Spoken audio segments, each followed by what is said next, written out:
My friends, we are in Exodus this morning, and we made dazzling progress last week. So we are in chapter 1.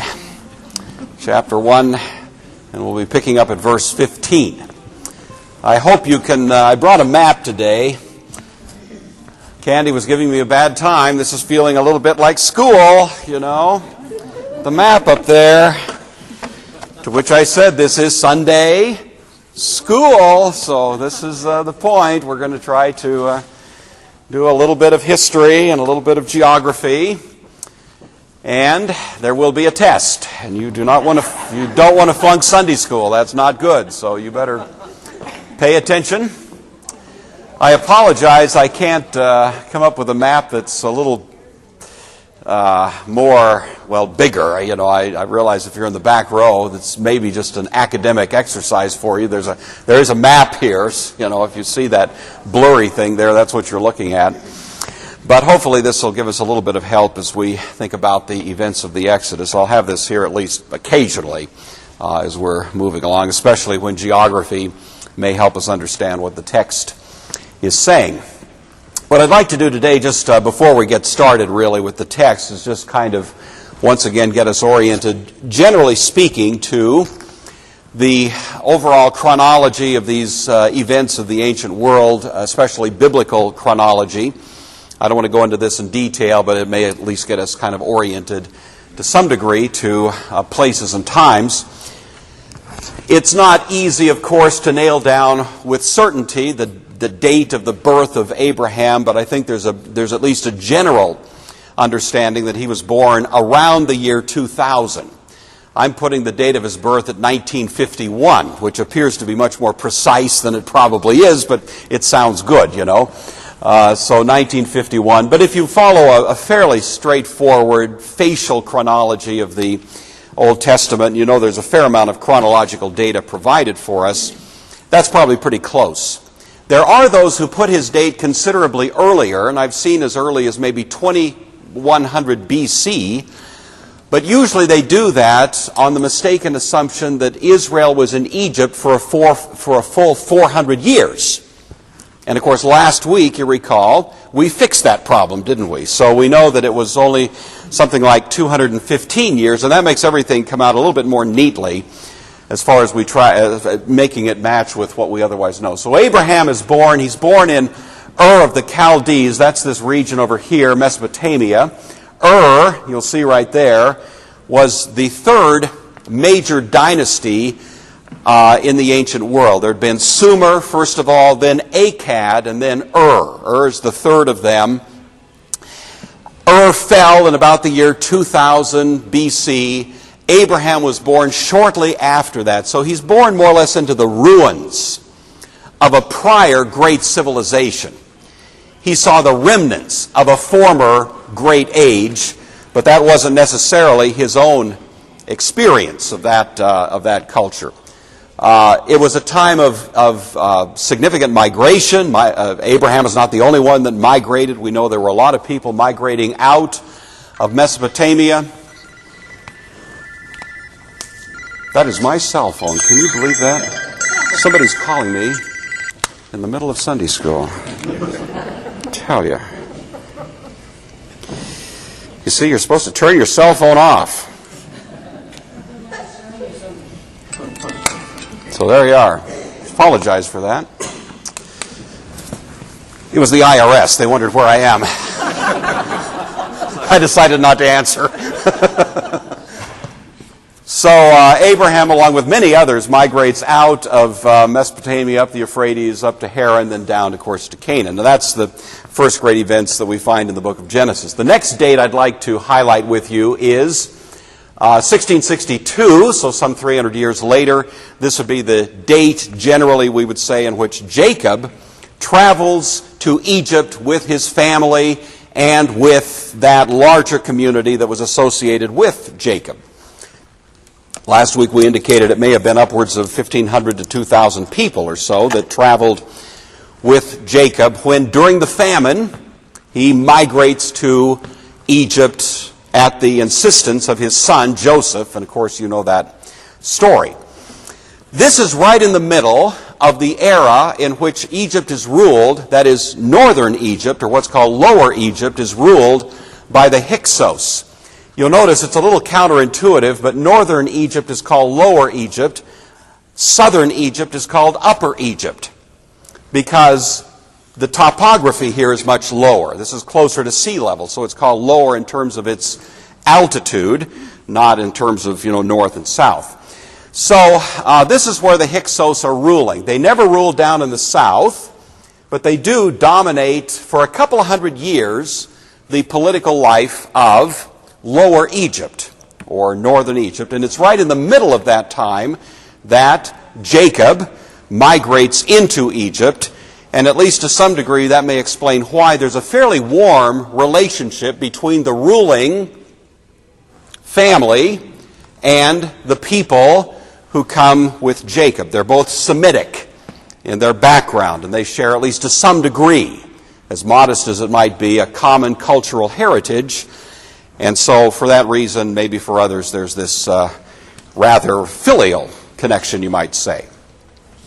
Joseph dies in 1595.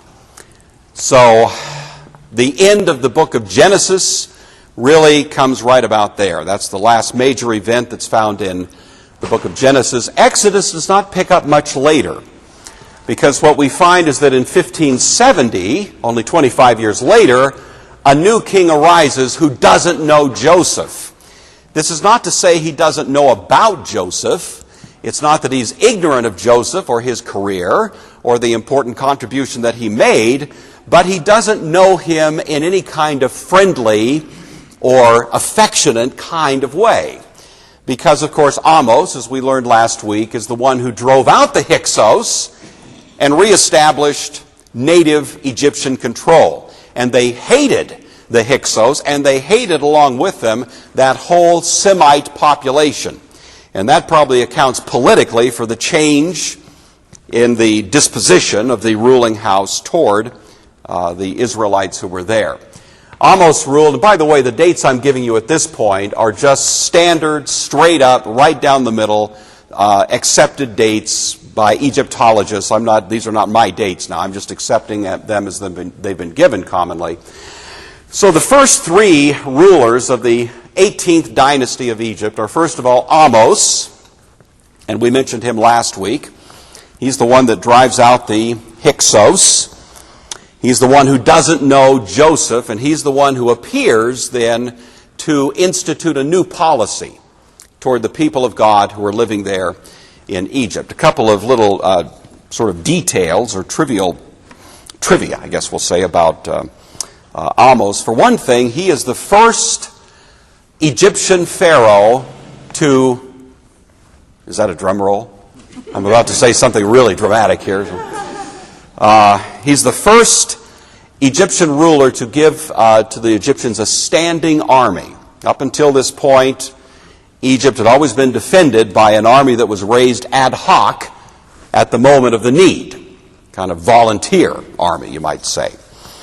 But because Amos was so fearful of a reinvasion by the Hyksos, he actually hires and maintains a standing army to guard the borders of Egypt.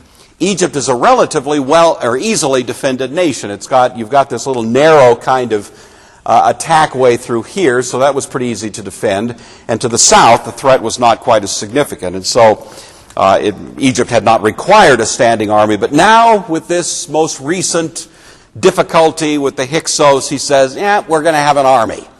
And we're going to put these people on a payroll, and that's going to be the way we do business from this point on. The other thing that is an innovation under Amos is the use of chariots. Egypt had never used chariots until the rule of Amos. Why would that be of interest to us in the study of the Exodus? Because we hear that there were a bunch of chariots that were flooded, right? And if Egypt hadn't started using chariots yet, we would have a bit of a problem explaining why all those chariots were baptized in the Red Sea there. But as it turns out, that is not a problem, and that they were using chariots at that time. And so that's a couple of things about him. He rules for about 24 years. Is that right? Yeah, 24 years. He's followed by a guy named Amenhotep I. Don't know much about him, but he seems to be the Pharaoh now who is going to be a player in the story we look at this morning. So he seems to be the one who ratchets up the hostility toward the Jewish people. Remember, Amos, probably somewhere along the way, maybe halfway through his career or later, had begun to reduce the status of the Jewish people, making them more a slave population than a free population as they had been. Amenhotep seems to be the one who just kicks up the pressure a little more and implements this policy of infanticide that we see introduced in the story this morning and in part of chapter 2. And he rules then. He does not have a son to succeed him. This is important. Okay, I know you're thinking, so who cares? You care. Listen to me. Amenhotep only has a daughter. And because he's concerned about succession to the throne, he wants to find a suitable person to marry his daughter to perpetuate this dynastic rule that he's part of. And so he takes a general from that standing army of his, a very respected and competent guy, and marries him to his royal daughter. And that man's name is Thutmose I. So Thutmose comes in as a military guy, and because the Egyptians reckoned the dynasty through the women rather than through the men, it continues this legitimate notion of an 18th dynasty. All right. Thutmose is married to the royal daughter of Amenhotep. He also has trouble producing an appropriate heir, but he does produce a remarkable female daughter whose name is, does anybody know, by the way? This is one of the most famous female names in Egyptian history, and you may know it. You may have actually visited her mortuary temple there near Karnak in Egypt, and her name is, anybody know? It's hard to say. Hatshepsut. You ever heard of her? Hatshepsut. Okay, so that's. Now, here's the theory, just to let the cat slightly out of the bag. We cannot prove this with any degree of confidence, but in terms of circumstantial evidence, there is a fairly compelling case that can be made that it is that same Hatshepsut who was the daughter of Pharaoh who found Moses floating in the reeds there along the Nile River, you see. Now, again, we don't have any, the Bible doesn't give us a name, it just says the daughter of Pharaoh. But this is a case that's been made by, I think, some fairly competent scholars, and it's one that I find at least intriguing, if not compelling. So I'm going to play with that with you this morning, that is, in fact, who we're dealing with, and it may at least help us understand to some degree some of the events that are described. Fair enough? So let's take a look at the text that we're coming to this morning. We left off last week at Exodus chapter 1, beginning at verse 15 is where we'll pick up. We'll just read the rest of chapter 1 and then make as much progress as we can into chapter 2 as time permits. So Exodus chapter 1, verse 15, the Word of God. The king of Egypt said to the Hebrew midwives, one of whom was named Shiphrah and the other Puah, when you act as midwives to the Hebrew women and see them on the birth stool, if it's a boy, kill him. But if it's a girl, she shall live. But the midwives feared God. They did not do as the king of Egypt commanded them, but they let the boys live. So the king of Egypt summoned the midwives and said to them, why have you done this and allowed the boys to live? The midwives said to Pharaoh, because the Hebrew women are not like the Egyptian women. They're vigorous and give birth before the midwife can get to them. So God dealt well with the midwives, and the people multiplied and became very strong. And because the midwives feared God, he gave them families. Then Pharaoh commanded all his people, every boy that is born to the Hebrews you shall throw into the Nile, but you shall let every girl live. So there's this somewhat unusual course, many of these paragraphs are unusual, but this one is even more so. Let's ask God's blessing on our time together.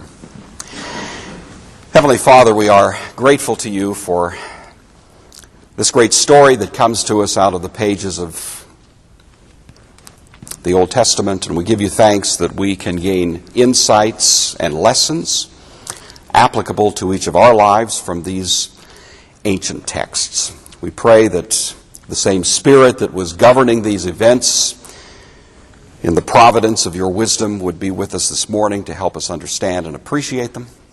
And we give you thanks for these things in the name of Christ. Amen. All right. The king of Egypt said to the Hebrew midwives, one of whom was named Shiphrah and the other Puah, and then it goes on. So, who is this king of Egypt? Very likely it is the next king. So the first part of this chapter was probably talking about Amos without telling us. We have now a shift probably to the second of these. We know that this has to be the kind of thing that's happening. The text doesn't tell us the next Pharaoh, but it's implied at least by the way it's stated. And so we're guessing that Amenhotep, about whom we don't have a lot of information, nevertheless is continuing the policy of his father. But noticing that this imposition of a slave status is not having the desired effect. These people are continuing to multiply and grow and become vigorous. And of course, as all slave cultures have learned, the potential for an uprising among the slaves is always a risk, a peril that one has to watch out for. And it's always a bit of a delicate balance, you see. Every slave culture that's ever existed has to walk a tightrope because on the one hand, you want the slave population to multiply. I mean, I know this is crass to put it this way, but the fact is they're viewed as virtually as just intelligent beasts, and part of your wealth is to have an increasing population of them. But on the other hand, the more there are of those slaves, the more potential for an uprising you're dealing with. So it's always this kind of delicate problem, and you see a little bit of that even here. So the king of Egypt is aware of this ongoing risk, apparently, of some sort of rebellion, and because of that, he decides to try to impede the reproduction of these people. And so he talks to these two midwives. Now, these are not the two midwives for the whole population. These are Egyptian names. These are Egyptian women. And their task is to oversee, in a sense, the reproductive activities of the slave population generally, to make sure that these things are happening very much the way you might do it in breeding cattle. I mean, I realize that's insulting to our sensibilities to put it that way, but that's the way it was. And so these people have a somewhat responsible position of carrying on the midwifery, you see there, among this population. And these are Egyptian women, apparently. At least that's the common view. Josephus takes that view, and it's been the traditional view in Jewish understanding, and I think it's correct in terms of their names. So here are these two women, Shiphrah and Puah, who were told, when you act as midwives to the Hebrew women, notice not maybe to all the slave population, but to those in particular, and you see them on the birth stool. That's an interesting word. It's an Egyptian word. The birth stool, I mean, that's an English word, but behind it is an Egyptian word. And we actually have hieroglyphs from this era that have a device that goes by the same Egyptian name. I can't pronounce the word for you, but it was a kind of furniture device that was intended for childbirth. And so that's the term that's used there. It's true to the time, in other words. If it's a boy, kill him. If it's a girl, she shall live. So at this point, we're going to do that which is a little bit counterproductive in terms of the slave population, try to impede growth by taking out the male children, letting the female children live. And so that is the policy that's put in place. The midwives, however, feared God. This is a term that would typically be used to describe a non-Jewish person and their perspective of a kind of rudimentary faith to the God of Israel. They were called God-fearing. And so the fact that these two are described as God-fearing suggests, again, they were Egyptian, but they realized there was more going on here than meets the eye, that somehow or other God is involved in this population. And so it seems to lead them to have they're caught in this very ticklish position. They've got the Pharaoh on the one hand, but they have this fear of this deity who seems to be among the Hebrews on the other. And so they do this little device to avoid the problem. The midwives feared God. They did not do as the king of Egypt commanded them. They let the boys live. Word of this comes back to the king. The king summoned the midwives and said to them, "Why have you done this?" and allowed the boys to live. This, one commentator called this typical Jewish smart humor. If you look through the Old Testament, you find this kind of wry humor again and again in Jewish literature, and this is a good example of it, where these women apparently then are saying to the Pharaoh, well, the Hebrew women are not like the Egyptians. They're vigorous. They give birth before we can get there. And so we're just not able to keep up, is the idea. I don't know if that satisfied the Pharaoh or not. No further comment is made on the subject, but you can't help but smile a little bit at the explanation that's given. And so, for whatever reasons, the birth population is not retarded by this policy. God dealt well with the midwives. It says the people continued to multiply as the force of this, continued to be strong or get stronger. So in spite of this more harsh policy, it doesn't seem to have its desired effect. This next statement is rather difficult because the midwives feared God. He gave them families. Jewish commentators on this text generally take this to mean, and it's been generally accepted, that the meaning of this is because these Egyptian midwives feared God, he gave them family status among the Hebrews. Not that he gave them families in and of itself, which may or may not be the case, but that somehow they became more accepted in the community of the Jewish people. That's tentative. I'm not saying that's a certainty, but it's a difficult phrase to translate in the first place. And then the meaning of it, once you do translate it, isn't really very clear. But that seems to be the best theory going, so I'm going to suggest that one to you. That these midwives became included, as it were, in the Jewish community, and may actually, years later, they or their descendants participated in the Exodus, would be at least possibly the implication there. Then Pharaoh commanded all his people, "Every boy that is born to the Hebrews you shall throw into the Nile, but you shall keep every girl alive." So now we have a third strategy, more severe than the last one. The first one, slave status. The second one, kind of this trying to catch these children as they're being born, expose them so that the boys die. The third one now, even more ferocious, throw them into the Nile. It seems that each of these three is separated by time, and I'm going to suggest to you that the third of these comes now toward the end of the reign of Amenhotep, down around the year 1524.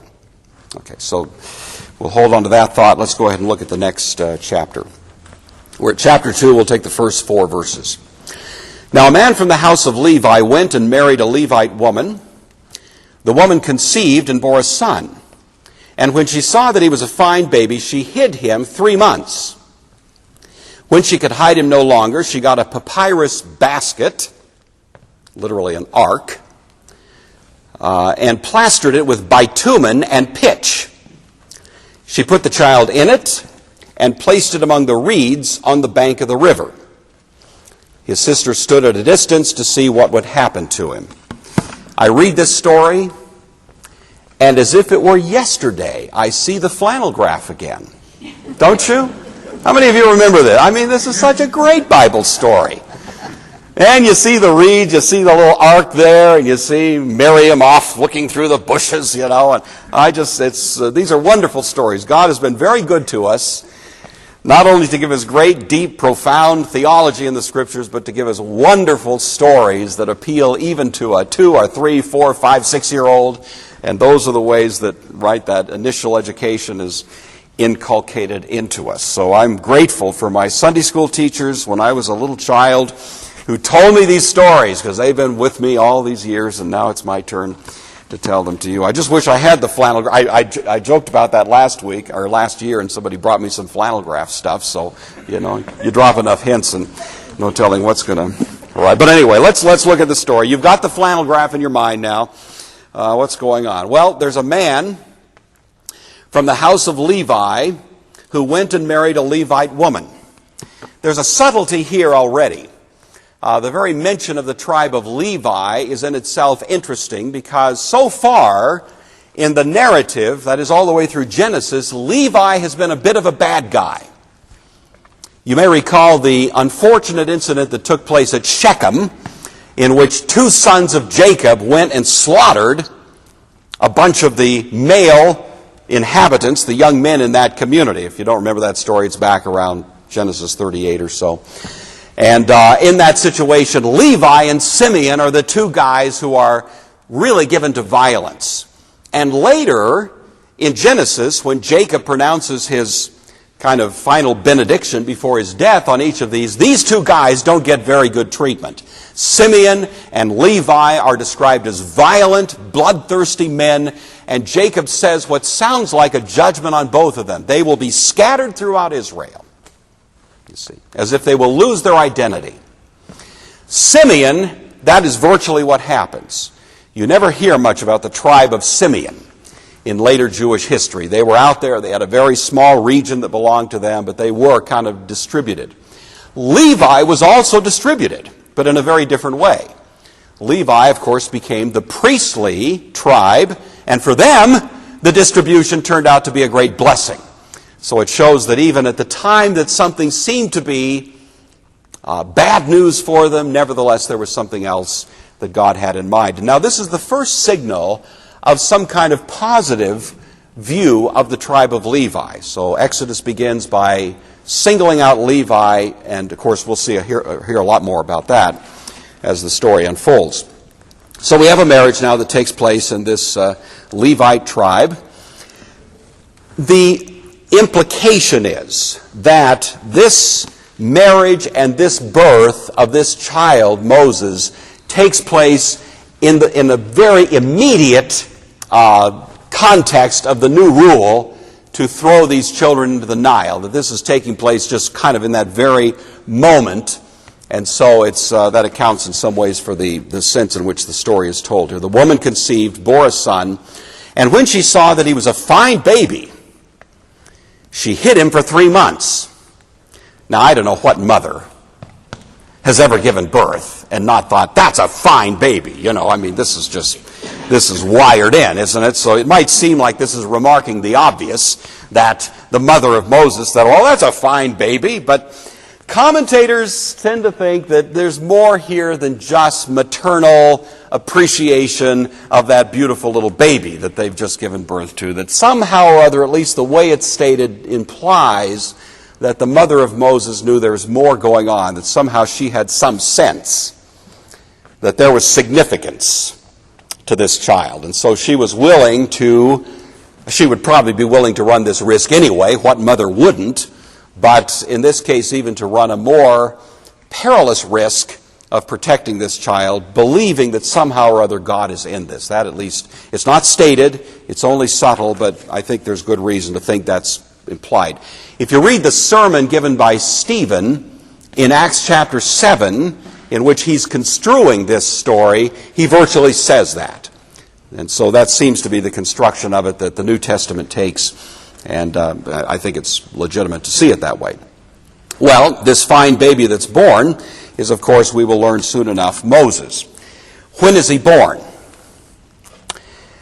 Well, if you know the story of Moses, you know that Moses' story is in kind of 3 great chapters, isn't it? He dies at 120 years old, and each of those chapters is about 40 years in length. These are probably round numbers. It may not be precisely 40 years in each case, but that's the way the Old Testament presents it.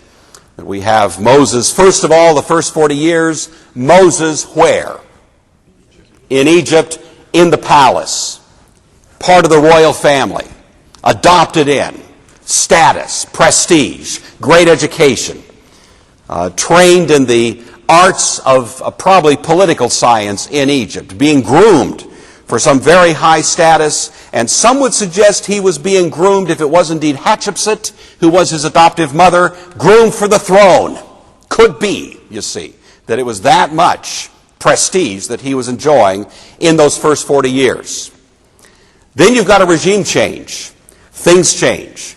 And the next 40 years of Moses, after he murders the Egyptian, you know the story, we'll get to it eventually, he spends in exile, a place called Midian. Midian is right here. So if you can see this map, I don't know, maybe the next one gives it, yeah. If you can see the map, here's Egypt. Moses escapes across probably the northern part of Mount Sinai over into a region that in the ancient world was called Midian. Today we call it Saudi Arabia. And it was outside the jurisdiction of Egypt. It was safe, and that probably is where Moses expected to spend the rest of his days. So for the next 40 years, there's Moses out on the backside of the desert. And then, of course, we have the burning bush. We have the last 40 years of Moses' life in which he comes back. He leads the people out. And those 40 years are spent in the wilderness. The wilderness probably part of the northern Sinai Peninsula and over in regions somewhat to the west. And so this is all, or I should say to the east. And so this is all taken together as this 120 years of Moses' life divided neatly into these three slices. All right. If the Exodus took place in the year, quiz, what year was the Exodus? Who remembers? See, I'm going to keep repeating this until you just go to sleep. You go to sleep with the number in your mind, 1447. And you wake up in the morning thinking 1440, that's all I want. Before you read the morning paper, 1447, that number, deliciously hanging in your mind. That's the date we're going to assign to the Exodus. That puts it squarely in the middle of the 18th dynasty. Now, if the Exodus was in 1447, and if Moses was 80 years old in round numbers at the time of the Exodus, then when does that put his birth? It would be, quick arithmetic, it'd be about 1527. Okay? Right at the tail end of the reign of Amenhotep. So we're going to just float that trial balloon here. We're going to say Moses, born 1527. And that seems to be the last gasp of this Pharaoh to deal with the problem of these Jewish slaves. It's right toward the tail end of his reign, if indeed it took place on that date. All right, so we're in verse 2. She hid him for 3 months. When she could hide him no longer, she got a, this is verse 3 now, got a papyrus. The Hebrew word here is the word ark, A-R-K, for him, plastered it with bitumen, pitch, and she put the child in it and placed it among the reeds on the bank of the river. Whenever I think about the word ark, I always think of Bill Cosby. You know, how many people remember that hilarious bit that Bill Cosby did? What's an ark? You know, right? That whole thing is. And well, anyway, it's a legitimate question. What is an ark? You ever thought about that? You know, we have this notion of an ark, and you see Noah's ark. You see arks. Well, an ark is just simply another word for a box. That's all it is. It's just kind of a special box. In the Old Testament, that word, Hebrew word ark, is prominently used 3 times. It's used occasionally elsewhere, but there's 3 distinct times when it really plays rather significantly into the Old Testament narrative. And each time it has a common sort of motif to it. This is not an accident. When is the first time we hear of an ark? It is Noah. Noah's box. Because that's what it was. Not a boat, it wasn't a steamship, it wasn't a cruise liner, you know. It was a big floating barge with about 3 or 4, 3 stories to it, as I recall. And that's what it was. It was not navigable. But it was a safe place in the midst of chaos. That is thematic to the use of the idea of the ark. A safe place in the midst of chaos or threat. The second time we hear of an ark is when Moses is deposited into a tiny little ark, a safe place in the midst of peril, you see. The third time we hear of an ark is what? The Ark of the Covenant, discovered by Indiana Jones in Egypt. Nice box. And that's also, although it's not quite so clear, but remember, what is the most important contents of the Ark when we hear about the Ark of the Covenant? The most important thing in it was the Ten Commandments, which stands for order in the midst of chaos. The people of God are going to be ordered by those rules, and they in turn are going to help to order the rest of the world. And so in each of these cases, the idea is that you've got a generalized situation of threat, peril, danger, and God has placed His truth, His way, His treasure in a box, and inside that box it is safe. This is picked up in the New Testament and applied subtly occasionally to the church, so that we, in a sense, are in this place of safety in the midst of what may be a threatening world. And that was definitely the way in the early centuries of the church was understood. Cyprian of Alexandria loved to use the image of the church as an ark, a place of safety in the midst of a chaotic world. But the other, even though you have the 3 times the ark is used, you have many times when you might say the ark motif shows up. The Garden of Eden is kind of like a safe place in the midst of what is otherwise a somewhat unordered creation. Jonah is thrown into the sea, the place of chaos. But then along comes a swimming ark, and puts him in a safe place. And it's from inside that fish that Jonah can pray a prayer of thanksgiving, And if you look for it, you'll see that kind of thing shows up throughout the Old Testament. And the message for us is that, God has placed each of us in His providence in a safe place, but He's looking for us to build out from where we are into the world around us that kind of order, that kind of sensibility. That's why if you live in a nice house and you go out in the spring and plant a garden, you are doing redemptive work. You are indeed expanding the horizons, the borders of orderliness in a chaotic world, If you educate the mind of a child, you are putting order into a place of chaos. Believe me. And you just but that's our task. It's our redemptive challenge wherever we are, not to bring destruction but construction. And it's a wonderful image that runs through the scriptures, and that, wife, is my practical lesson today in this Sunday school lesson. So, does she give me a bad time? I'm telling you, she just... So, there it is.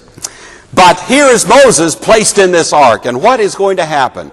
He's in the midst of chaos, and yet out of that tiny little ark is going to mushroom one of the greatest events of world history, because this little child drawn out of the drink here is going to become the one that draws the people of God out, and obviously through them the greatest blessings the world has ever known have been realized. So here he is, placed in this modest little ark. I might mention, this is intriguing, I don't want to go anywhere with this, I'm just going to mention it. This is not the only time in ancient history you have this kind of image. Sargon, who was the ruler of the Akkadian dynasty back in, well, it's off my map here, was put in the Euphrates River in a little ark, Romulus and Remus, connected with Rome, were saved by being placed in a little ark, or little boat in the Tiber River. Even in Japan, you've got a legend of a ruler being saved by being put in. It's almost like it's in our DNA. Something about that image pops up. And I cannot account for that aside from just noting it in passing. It's an interesting little sort of oddity, really, you'd say. But here we have it, at least in the Old Testament, in this connection. All right. She plasters it and puts it in the reeds. His sister stood at the distance to see what would happen to him. This whole thing obviously was set up. Mother and daughter concocted this plan, hoping it would play out just the way it does. All right. Next paragraph. The daughter of Pharaoh came down to bathe at the river, while her attendants walked beside the river. She saw the basket among the reeds and sent her maid to bring it. When she opened it, she saw the child. He was crying, and she took pity on him. This must be one of the Hebrews' children, she said. Then his sister said to Pharaoh's daughter, shall I go and get a nurse from the Hebrew women to nurse the child for you? And Pharaoh's daughter said to her, literally it says, go. So the girl went and called the child's mother. Pharaoh's daughter said to her, take this child and nurse it for me, and I'll pay you your wages. So the woman took the child and nursed it. And when the child grew up, she brought him to Pharaoh's daughter, and she took him as her son. She named him, an Egyptian name, Moses, because she said, I drew him out of the water. Again, famous incident. And I'm going to just work. I want to say this up front. I'm not going to keep apologizing for it. I'm going to just kind of try our Hatshepsut theory by way of construing this. But I don't want anyone to think I'm just teaching as a matter of church dogma here that Hatshepsut was the one. We don't know that. But it is very neat if she was. It explains a whole lot of what happens in the career of Moses, as we'll see in the next 2 or 3 weeks. So let's just kind of run with that a little bit here. First of all, as we were saying earlier, this is the daughter of Pharaoh probably before he was the Pharaoh. This is the daughter of Thutmose, who had married the daughter of Amenhotep. We know the daughter of Amenhotep could not be the daughter because she was older and there wouldn't be an appropriate daughter who would really fit the bill. She's called the daughter of Thutmose probably before he was Pharaoh because it's common to do that. You will sometimes honor people by designating them according to a status that they will have in the future. So she's called the daughter of Pharaoh because he will someday be the Pharaoh in the not far too distant future, if you follow my point there. So here is Hatshepsut. She is the daughter of Thutmose. He's a major military commander. He is indeed, as it stands now, the heir to the throne. He is, as it were, the crown prince of Egypt in this year, 1527, allowing, or at least assuming that that's the date that it happens. So here she is. We'll say it's Hatshepsut for the fun of it. She came down to bathe at the river while her attendants walked beside the river. This was a common practice. The Nile was worshipped as a god. It was the great source of life for all of Egypt. Had there been no Nile River, there would be no Egypt. Herodotus calls Egypt the gift of the Nile. And Egypt just kind of clutches that lifeline that goes down into Ethiopia, into the mountains of Africa, and flows down into the Delta region here. And the Egyptians were so dependent upon the Nile that they worshipped it, and there was a peculiarly important relationship between the Pharaoh and the Nile. In Egyptian mythology, it was understood that the Pharaoh actually caused the Nile to rise and overflow its banks every spring so they could plant crops. They don't get any rainfall. Their water came from the Nile, and it would be that annual flooding that would create a flood plain that would then create the possibility of crops. And the Pharaoh would go out in the spring. I don't know what was in his... Can you imagine being this guy and going out and hoping for all your life that the Pharaoh, that the Nile's going to rise, but you act like you know what you're doing, and you kind of do this number, and lo and behold, in a few weeks the Nile comes up and everybody congratulates you. Well, that created a very intimate relationship between the family of Pharaoh and the Nile. And it was very common. We have hieroglyphs of this kind of thing where the royal family would bathe in the Nile as if to increase the intimacy between the family on the one hand and the Nile on the other. So what she's doing here is perfectly compatible with what might otherwise have been practiced. The daughter of Pharaoh came out to bathe at the river. Her attendants walk along the shore there. She saw the basket among the reeds. The ark is the word there. And sent her maid to bring it. When she opened it, she saw the child. He was crying. She took pity on him. This is really one of the most heart-touching moments, of course, in the story, certainly, and throughout the Scriptures. And it should remind us that whenever you find in the biblical testimony references to compassion or pity, that kind of human emotion, God's grace is never far away.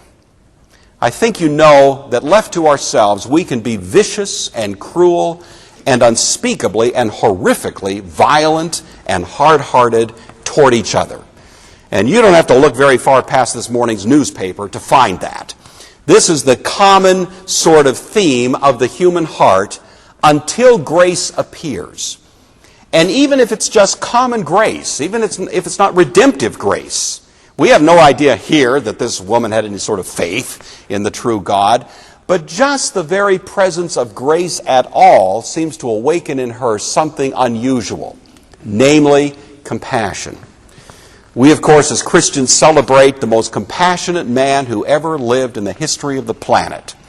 And one of the most powerful descriptions of him, as Pastor Jeremy preached so eloquently last week, that splachna. Isn't that a great word? I love that. I love that he used it in the sermon several times. It's a great word to say. You have to kind of mop your mouth after you're done saying it, but splachna.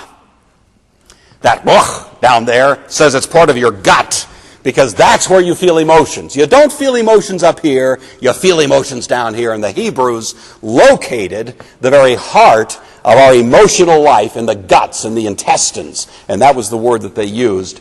And Jesus was the most powerfully compassionate man that the world has ever seen.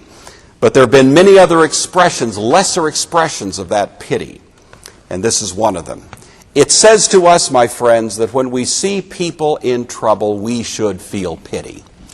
That doesn't necessarily dictate what you're going to do as a concrete matter of your action. That can be a matter of wisdom, a matter of strategy, practical, approaches to things. But that we should feel something when we see human misery is a mark that God's grace has reached our heart. On the other hand, it's a great warning to us when we see human misery and feel nothing. We should be going back and saying, Lord, what's wrong with me? Because that's part of what grace does to us. And it seems to be part of what grace did to this young woman. Probably around 16 years old, 15, 16, if it is Hatshepsut, that's exactly how old she was, just in her mid-teens. So, here she is, she has pity. Shall I go and, then this Miriam, probably the older sister of Moses, steps up and says, just happens to be there, just walking down the street, happens to notice this. Everybody knows what's going on. Hatshepsut knows what's going on. This whole thing is not lost on her. She's a smart woman, so she knows that this was a kind of a setup here. But the Miriam steps forward, presumably the sister, the older sister that we know of later in the story. Shall I go and get a nurse from the Hebrew women to nurse the child for you? Pharaoh's daughter said, and the Hebrew word here is go, not yes, but go. So she went, got the mother, and the instruction is given. This is, again, a wonderful example of God's rich, turn-on-your-head type blessings that come. Moses' mother would have been thrilled just to have Moses survive. She would have been happy just to have Moses not be done in. But how much more does God do? It reminds me of Paul's statement over Ephesians, exceeding abundantly above all we could ask or think. You ever seen that in your life?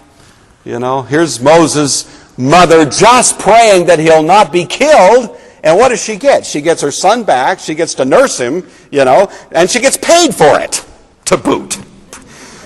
Almost like God's humorous providence in there, just to show how richly he can bless us if we're just simply willing to trust him courageously. And so that's what happens. And Moses is entrusted back to his mother. To a Hebrew reader of this text, that's very important. Part of your solidarity with the Jewish world was established not simply by being born a Jew, but by being nursed in the Jewish community. To them, it's a very earthy kind of culture, and that represents part of what really is that which we would say bonds a child to that community, was this being nursed. And so a Jewish reader of this, even though Moses winds up in the household of Pharaoh for 40 years, or maybe 38 years, 37 years, still he's a Jew in his heart. He's Israel, because he was nursed in his early years. And so that is quite important to them as they read a text like this. So when the child grew up, she brought him to Pharaoh's daughter, and she took him as her son. So Moses is legally adopted into the royal family. That is at least what it means. It may mean much more than that, but at least Moses is adopted into the royal family and grows up, of course, and receives that very fine education. He's probably with his mother maybe for, 3 years. When he grew up, the sense of this is that he's weaned and that he's out of diapers. He's kind of like a toddler. So he's probably 3-4 years old, something like that. Apparently the relationship with this daughter of Pharaoh has been maintained, but now he goes into that family and is going to be reared in that family. And the next verse, which we will pick up next week, skips forward about, 37 years. And so what happened in the little blank space between verse 10 and verse 11? Well, next week we'll talk about what happened and how then the events that are described of Moses killing this Egyptian, escaping to Midian, could have taken place as they're described here. So I'll stop right there. Isn't this fun stuff? This story is so much fun. Thank you. Let's close in prayer and we'll be underway. Heavenly Father, we are thankful that this tiny event of a little infant placed in a tiny little basket and floating there in the river was one of those little events that would turn out to change human history. And how can we but be reminded that so many times in our own lives you've taken the tiniest little things and turned them into those matters of colossal importance. So we pray that we would, as Zechariah warns us, never despise the day of small things, and that we would always be on the lookout for your hand of providence in our lives to accomplish that which you wish. We give you thanks for it. Ask your blessing on us now in the name of Christ. Amen.